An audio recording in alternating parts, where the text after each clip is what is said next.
நாம ஏதாச்சும் ஒரு ஒர்க் பண்ணிட்டு இருக்கப்ப, உங்க ஃப்ரெண்ட்ஸ் WhatsAppல மெசேஜ் பண்ணியிருப்பாங்க. அந்த மெசேஜ் நமக்கு வந்ததே தெரியாது. நம்ம மொபைல் எடுத்து பார்க்குறப்ப அந்த மெசேஜ டெலீட் பண்ணியிருப்பாங்க. அப்படி டெலீட் பண்ண மெசேஜ நம்ம ஈஸியாவே திரும்பவும் பார்த்துக்க முடியும். டெலீட் ஆன மெசேஜ்லாம் திரும்பவும் பார்க்கறதுக்கு WhatsAppல எந்த ஒரு ஆப்ஷனும் கிடையாது. நான் சொல்ற இந்த ஒரு ட்ரிக்க மட்டும் நீங்க ட்ரை பண்ணீங்கன்னா போதும். அந்த மெசேஜ்ல நீங்க திரும்பவும் பார்த்துக்க முடியும். அதுக்கு ஒரு அப்ளிகேஷன் இருக்கு. அந்த அப்ளிகேஷன் டவுன்லோட் பண்ணணும்னு நினைச்சீங்கன்னா, உங்க மொபைல்ல இருக்க Play Store ஓப்பன் பண்ணிக்கங்க. ஸ்க்ரீன்ல டைப் பண்ற மாரி நீங்களும் டைப் பண்ணிக்கங்க. ஸ்க்ரீன்ல தெரியிற இந்த அப்ளிகேஷன டவுன்லோட் பண்ணிக்கங்க. அப்படி உங்களுக்கு அந்த அப்ளிகேஷன் வரலைன்னா, டிஸ்கிரிப்ஷன்ல லிங்க் குடுத்துருக்கேன். அந்த லிங்க்க டச் பண்ணி அந்த அப்ளிகேஷன டவுன்லோட் பண்ணிக்கங்க. டவுன்லோட் பண்ணதுக்கப்புறம் அந்த அப்ளிகேஷன ஓப்பன் பண்ணீங்கன்னா, இது மாரி தான் இருக்கும். இதில ஃபர்ஸ்ட்டா இருக்கிறத டிக் பண்ணிக்கங்க.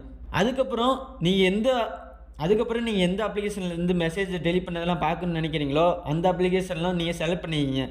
நான் இப்ப WhatsApp, Instagramலாம் செலக்ட் பண்ணியிருக்கேன். அதுக்கப்புறம் ஸ்க்ரீன்ல தெரியிற இந்த எல்லா பர்மிஷனுக்கும் அலோ குடுத்துக்கங்க. அலோ குடுத்ததுக்கப்புறம், இனிமே WhatsAppல யாரு மெசேஜ் பண்ணி டெலீட் பண்ணாலும், இந்த அப்ளிகேஷன்ல போய் பார்த்தீங்கன்னா, அவங்க என்ன மெசேஜ் டெலீட் பண்ணியிருக்காங்க பார்த்துக்க முடியும். அது மட்டும் இல்லாம ஃபைல்ஸு, ஃபோட்டோஸ், வீடியோஸ் எது டெலீட் பண்ணியிருந்தாலும் சரி, இந்த அப்ளிகேஷன்லயே நீங்க பார்த்துக்க முடியும். டவுன்லோட் கூட பண்ணிக்க முடியும். இந்த வீடியோ பிடிச்சுச்சுன்னா லைக் பண்ணிட்டு உங்க ஃப்ரெண்ட்ஸுக்கு ஷேர் பண்ணிருங்க. மறக்காம நம்ம சேனலை சப்ஸ்கிரைப் பண்ணிக்கங்க.